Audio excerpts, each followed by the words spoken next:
What's up guys, welcome back to Deck Tech for Decks. Today we're doing a deck tech on Skrelv Defector Mite. This guy's basically Mother of Ruins and it gives your creatures toxic, which is kind of cool. The deck is pretty simple. We've shoved a lot of creatures in here that want to attack and want to connect with damage because our Defector Mite can make sure that happens. Additionally, we have a token and equipment sub-theme. So without further ado, let's get into Skrelv Beat Sticks. Now, as I mentioned earlier, there's going to be a lot of creatures that just want to attack and get through because we can't attack with our little Mighty Mite because he needs to tap to use his ability, right? So we are running Zerium. This guy's amazing. He's going to attack, and every time he attacks, we're going to go ahead and create a 2/2 white griffin creature token.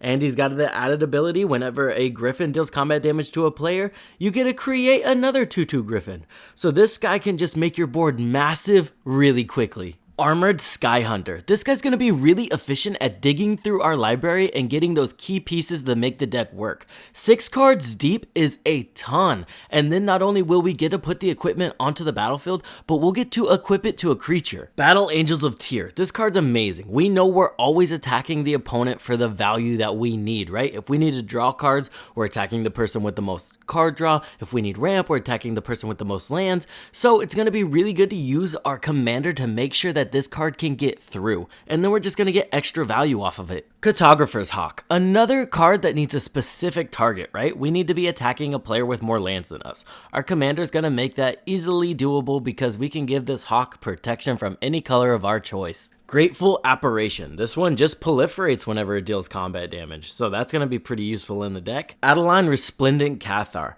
My only gripe with these cards has always been, hey, 4 defense is not a lot. That's a Rhino, that's an Angel. You know, these cards are easy to take out before they become a problem.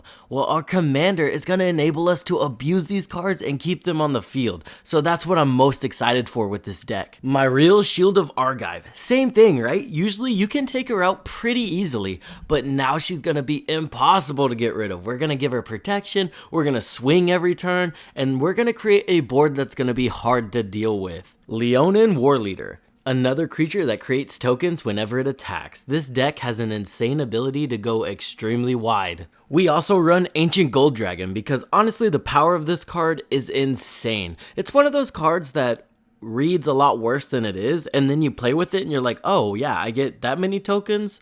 Okay, yeah, that's cool. We also run Sun Titan. This guy hits a huge portion of our deck. The equipment, some creatures. Honestly, he's gonna bring a lot of stuff back from the graveyard. Alright, let's get into the equipment we're running in the deck. We have Glimmer Lens. I really love the 4 Meridian ability, right? For years, people have kind of been arguing, hey, this card is a 4 mana card, right? Because you have to cast it for 1 and a white, and then you have to equip it for 1 and a white. So people would argue, that's 4 mana, it's a 4 mana card. I've never really subscribed to that, but I see other people do. But 4 Meridian gets rid of that because you're gonna have a 2/2 Rebel that this automatically equips itself to. Rant over, we have Skull Clamp. I really love this card because honestly, the value you get off of it is insane.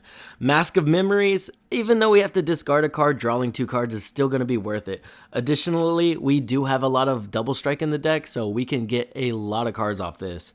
Swiftfoot Boots, just added protection, right? Rogue's Gloves, again, this is just gonna draw us a card.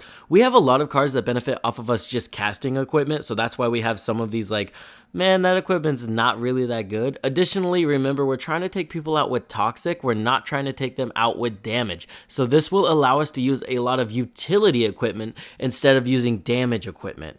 Fire Shrieker, there's some of that double strike. Staff of Titania, this will give us a 1/1 green forest dryad that we can tap for land. Explorer's Scope, I think this card's extremely underrated. This is literally going to make it to where you're mostly drawing gas for the whole game, right? Because it's going to keep those lands off of the top of your library. Dowsing Dagger. This is going to be extremely easy to connect with because our commander will give us protection from colors, right? We are also running some of the swords from the sword cycle just because the utility's insane. We have Sword of Forge and Frontier. I love the design of this card. It's going to let you play an additional land. You're going to dig 2 cards deep, and if both of those cards happen to be lands, not only did you save yourself from the next 2 turns getting mana screwed, but you're going to be able to play both of them. The design is amazing. Sword of Hearth and Home. Notably, this does give protection from white, so your commander's not going to work on this creature. But I couldn't resist the ability to blink stuff and search your library for land. Sword of Fire and Ice. This one just deals some damage and you're going to draw some cards. Sword of Truth and Justice will let us proliferate and put 1/1 counters on our creatures. Sword of the Animist, whenever it attacks, we can go ahead and search up a basic land onto the battlefield. Hammer of Nazan is going to be one of the best equipments in the deck because it's going to make it to where whenever we cast an equipment spell, boom, it's going to go on to whichever creature we are buffing up. Grafted Exoskeleton. Listen, we already have Toxic, we might as well include Infect, right? Thornbite Staff. You guys are probably scratching your head like, that's an odd include. Well, this is going to let us untap our commander, right? Whenever one of our tokens dies, boom, untap our commander, we get the ability back. Not only that, our commander gives our creatures Toxic 1, right? So if we can give our creature Toxic 1 10 times, it effectively has Toxic 10. I did have to look this up, but that seems to be the consensus. Alright, let's talk about that token sub-theme. We have Felidar Retreat. Honestly, with all of the equipment we are running that brings lands into play, this is a mono-white landfall deck, right? I mean, maybe that's a little too much to say, but we're going to be able to put a lot of more lands into play than your average deck, or average white deck, right? Mite Overseer. I really like this guy because if you pair him with Mondrak and Ashnod's Altar, you can essentially make infinite Mite tokens. So that's a pretty cool interaction. Notably, you will kill yourself if you don't have a way to gain life off of those Mites entering the battlefield. So it becomes like a 4-card combo, which is kind of insane.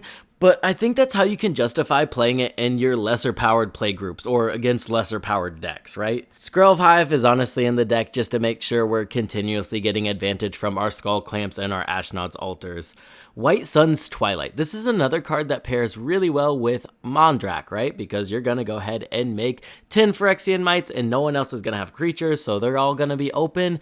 And, you know, you can take some people out off of that. Kimba Ra Regent. This guy's really cool because remember all those equipment? Now we're going to be able to attach all of them to this guy and create a massive board off of it. Imri Angel. Remember that landfall thing I said earlier? Still valid. God Eternal Oketra. We are running a lot of creatures in the deck, and this one honestly can make a pretty big board state out of nowhere. It's honestly pretty surprising.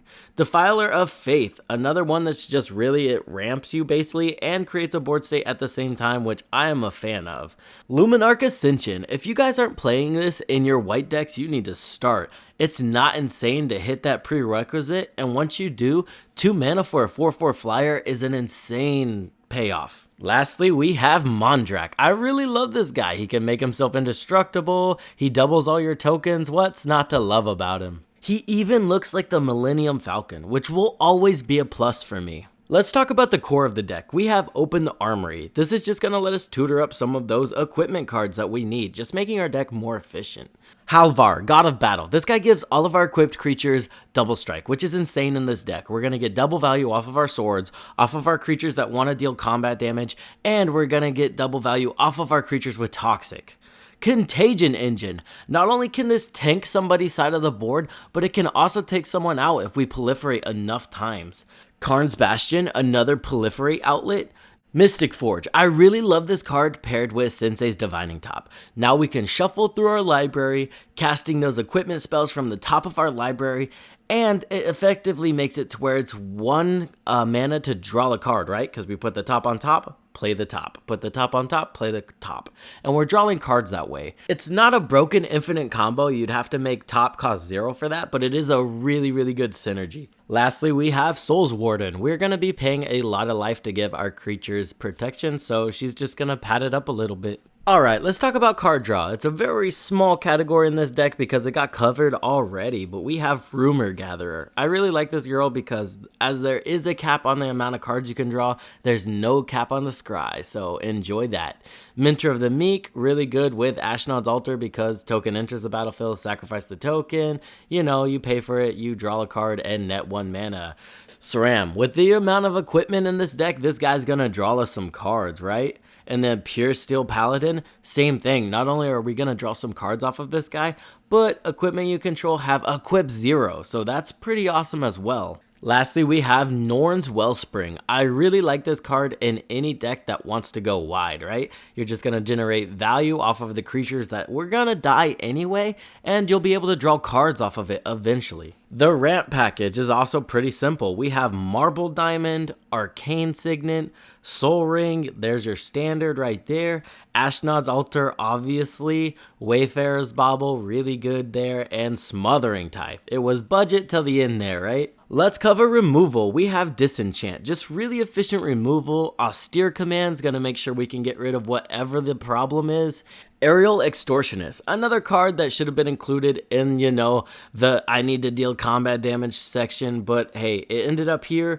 This guy's amazing, right? We can punish our opponents just for playing their deck, and if they want to recast those cards, we're going to draw cards off of it. Generous Gift, again, really efficient permanent removal. Swords to Plowshare, 1 mana to get rid of a creature. I'm all for that. Elspeth's Sun's Champion has always been an include for me in token decks because of that one-sided board wipe. Forsake the Worldly. This one's really good because, again, it's just really efficient enchantment removal, and if we need a card in a pinch, we can get a card in a pinch. Alright guys, that's going to do it for the deck tech. Hey, maybe this isn't your cup of tea. I've got a budget deck coming out tomorrow that's going to focus on equipment, and it's going to star that Phoenix that doesn't die. So stick around for that, and thank you for watching.